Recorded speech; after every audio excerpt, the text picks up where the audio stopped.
अस्सलाम वालेकुम दोस्तों, क्या नवाज़ शरीफ ने पाकिस्तान आकर बहुत बड़ी गलती कर दी है? क्योंकि जिस तरह का रिस्पॉन्स एस्टेब्लिशमेंट चाहती थी कि नवाज़ शरीफ को मिले, अवाम इसके आगे पीछे हों, वैसा कुछ हुआ नहीं है और उल्टा अभी इमरान खान का ही खौफ सबको सताए जा रहा है। और ऊपर से अब परवेज़ इलाही ने बयान जारी कर दिया कि इमरान खान से IMF के लोग और यूरोपीय यूनियन के लोग मिलने आते हैं।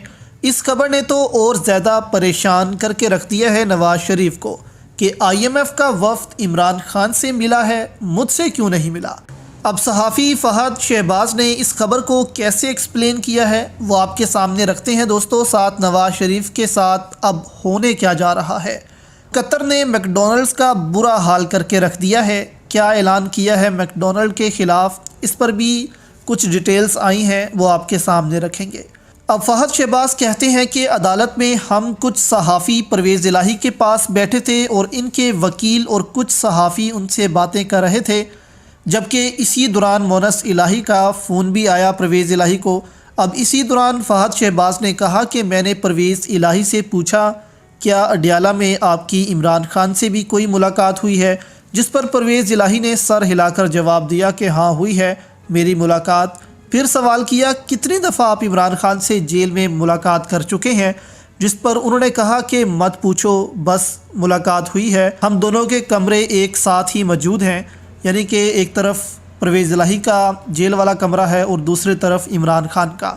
अब इस पॉइंट पर ऐसा लगता है कि परवेज़ इलाही ज़्यादा डिटेल में इसको लेकर नहीं जाना चाहते थे, ताकि जो सहूलतें हमें वहाँ मिली हुई हैं वो कहीं वापस ना ले ली जाएँ या जिन लोगों ने ये दी हैं वो ना फंस जाएँ।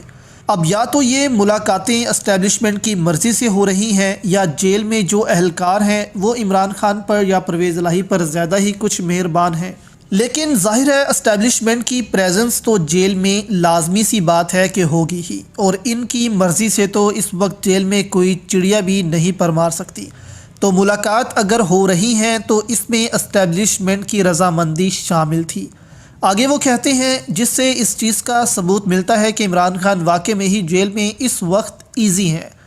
सवाल हुआ वो सहाफ़ी आपको सलाम कह रहा था, जिस पर जवाब दिया गया कि वो तो मेरा नाम तक नहीं लेता, मैं इसके प्रोग्राम्स देखता हूँ, इससे कहो कि मेरे बयान चलाया करे। यानी कि इस पॉइंट पर फ़हद शहबाज ने सवाल उठाया कि यानी कि इमरान खान और परवेज़ इलाही को और शाह महमूद कुरैशी को जेल में TV भी मुयस्सर है। इस पॉइंट पर उन्होंने फिर कहा कि मेरी मुलाकात क्या, इमरान खान से तो IMF वफ़द और यूरोपीय और अमरीकी वफ़द भी आकर मिलते रहते हैं। बस इतना ही उन्होंने कहा, इससे ज़्यादा फिर आगे वो इसकी डिटेल में भी नहीं गए। तो यहाँ ये भी लगा कि परवेज़ इलाही ये पैगाम दूसरी जमातों तक पहुँचा रहे थे कि तुम जो करते फिर रहे हो आखिर में तुम लोगों को हार होगी। उन्होंने ये भी कहा कि नवाज़ शरीफ जो कहता फिर रहा है कि डील हो गई है, इसके हाथ में कुछ भी नहीं आना। आप ये क्लिप दोस्तों देखें, कराची से ये खातून हैं, PTI की सपोर्टर हैं, अकेली लड़की कराची में इमरान खान के लिए इलेक्शन कैंपिंग शुरू कर बैठी है। अंदाज़ा लगाएं आप कि इस एक लड़की की इलेक्शन कैंपिंग से PDM की जमातें परेशान हो गई हैं। तो आप सोचें कि अगर पूरे मुल्क के नौजवान उठ खड़े होते हैं और इलेक्शन कैंपिंग स्टार्ट कर देते हैं इमरान खान के लिए, तो इमरान खान को तो इलेक्शन कैंपिंग की ज़रूरत ही नहीं पड़ेगी।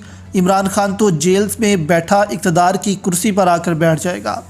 ऊपर से अंसार अब्बासी का भी एक बयान आ गया कि PTI पर इलेक्शन में पाबंदी के हवाले से गौर नहीं हो रहा, यानी कि PTI को इलेक्शन में उतारा जाएगा। और परवेज़ इलाही ने भी यहाँ पर कहा कि इमरान खान ने तो मुझे ये भी कहा था कि ऐसे धांधली ज़दा इलेक्शन करवा कर इन्होंने जाना कहाँ है, यानी कि अगर ये इलेक्शंस करवा भी देते हैं तो ये भागेंगे कहाँ पर। अवाम भी यहीं है, हम भी यहाँ हैं और आलमी दुनिया भी इसको देख रही है। तो इससे पता लगता है कि एस्टेब्लिशमेंट भी घबराई बैठी है कि इतनी बड़ी धांधली वो कर नहीं सकते पाकिस्तान में, और इसीलिए इमरान खान से मुसाहलत का जो दौर है वो अब शुरू होगा। अब यहाँ सबसे बड़ा लूज़र दोस्तों कौन होगा? अगर आपके जहन में एस्टेब्लिशमेंट का नाम आ रहा है तो ऐसा नहीं है, बल्कि यहाँ पर सबसे बड़ा लूज़र नवाज़ शरीफ और नून लीग होगी, जिसने सिर्फ अपने इक़्तिदार की खातिर अपने असूलों को कुर्बान किया है। अब नवाज़ शरीफ को यहाँ धोखा दिया जा सकता है अगर इमरान खान के साथ डील हो गई, क्योंकि अगर अमरीकी और यूरोपीय वफ़द इमरान खान से मिल रहे हैं तो जाहिर है कि साइफ़र के मामले में वो इमरान खान को मनाने की कोशिश कर रहे होंगे کہ عمران خان کسی طرح مان جائیں اور اقتدار میں آ کر اس سائفر کو نہ کھولیں، کیونکہ اس سے امریکہ کی جو تعلقات ہیں وہ دوسرے ممالک سے بھی خراب ہو سکتے ہیں اور پاکستان کی ریاست سے بھی خراب ہوں گے۔ تو ممکن ہے کہ عمران خان یہاں پر یہ امریکہ کی بات مان لیں۔ ویسے تو عمران خان کہتے ہیں کہ میں کوئی ڈیل کرنے کو تیار نہیں ہوں، لیکن ممکن ہے کہ امریکہ کو عمران خان یہ ڈیل دے دے۔ خود تو عمران خان کوئی ڈیل نہیں کریں گے، لیکن امریکہ کے لیے کہہ دیں کہ چلو تعلقات کو ٹھیک رکھنے کے لیے ہم یہ نہیں کہتے۔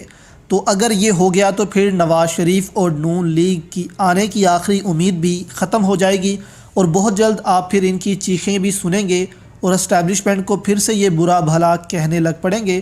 لیکن اس وقت تک ان کا بہت نقصان ہو چکا ہوگا، کیونکہ عوام کی نظر میں یہ اسٹیبلشمنٹ کے لاڈلے ہیں۔ دوسری طرف آپ کو بتائیں تو خبریں ہیں کہ قطر نے اپنے ملک میں تمام میک ڈونلڈز کی شاپس بند کرنے کا حکم جاری کر دیا ہے۔ RET اردو نے اس خبر کو دوستو بریک کیا ہے، جو کہ ترکی کی نیوز ایجنسی ہے۔ ابھی اس خبر کے حوالے سے کوئی کنفرمیشن نہیں آئی ہے دنیا بھر سے، لیکن ترکی نے اس خبر کو رپورٹ کیا ہے۔